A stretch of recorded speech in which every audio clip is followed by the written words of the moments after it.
Overcrowding in prisons is not new. It has long been cited as one of the major challenges facing the Uganda Prisons Service, with reports indicating that in some facilities, 4 inmates occupy space meant for 1 prisoner. Despite this, the country continues to grapple with a heavy case backlog. The judiciary has over time promoted alternative dispute resolution mechanisms, with plea bargaining as one of the approaches. The judiciary began plea bargaining in 2014, initially focusing on the High Court, and eventually rules were later issued by the Chief Justice in 2016, allowing the practice to extend to lower courts. It has been happening, but not on that robust scale as the Chief Justice would want it.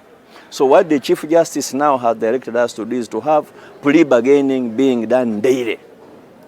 And now at the JTI here, you are going to have judicial officers attached to all these courts, so that the judicial officers that sit at the Judicial Training Institute, in addition to their roles as judicial officers who work at the JTI, will be supporting the magisterial areas within the KMP to ensure that they dispose of plea bargaining cases daily. Today, the judiciary has launched the Judicial Training Institute Mediation Unit alongside daily non-capital plea bargain hearings for the Kampala Metropolitan Area. So all the chief magistrate courts within the KMP are supposed to be doing plea bargains daily.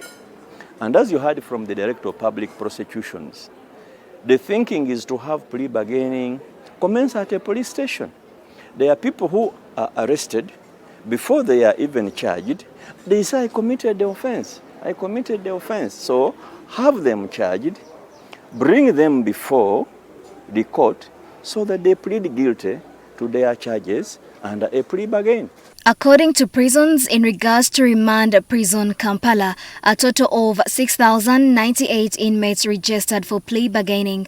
Out of these, 1,979 inmates were convicted and sentenced to custodial sentences, while 1,739 received non-custodial sentences. The resource, the bit that we want to exploit, 39% of those that enrolled were not handled because of limited time.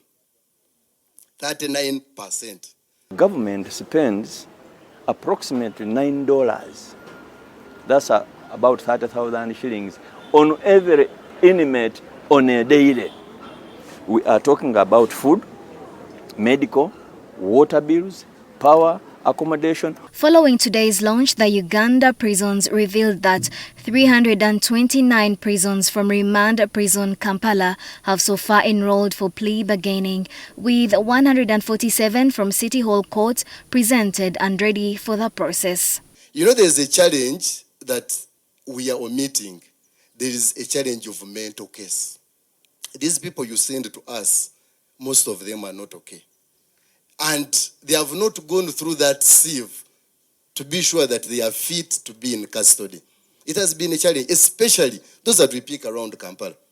Mental case is a challenge. We need to address it in our units before we even remand these inmates. The principal judge, Jen Abodo, who presided over the launch, described the initiative as a transformative step in the justice system where its impact will be felt most. It's up to us to bring back plea bargain to the courtroom. How do you do that? It is you who determines this particular sentence. Does it really fit the offense? Does it fit the facts that have been brought before me?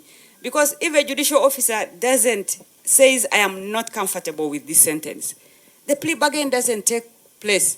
So who really is in charge? It is still the judicial officers. She says that plea bargaining speeds up case resolution and offers offenders a second chance to take responsibility for their actions.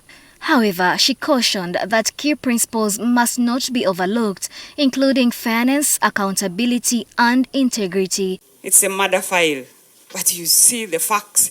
These people were in the bar, then they got into a disagreement, then they fought, and then the person unfortunately died. Are you going to maintain really murder and say, I'm giving an offer of 40 years for murder? Or are you going to be fair and say, no, the facts here actually show that this was a manslaughter. Fairness also when you see that the case is a murder and you decide to say that it's a manslaughter. That one also we shall come for you. She emphasized that no one should be forced into plea bargaining, stressing that it must remain a voluntary and informed decision. Nobat Atkunda, NTV News.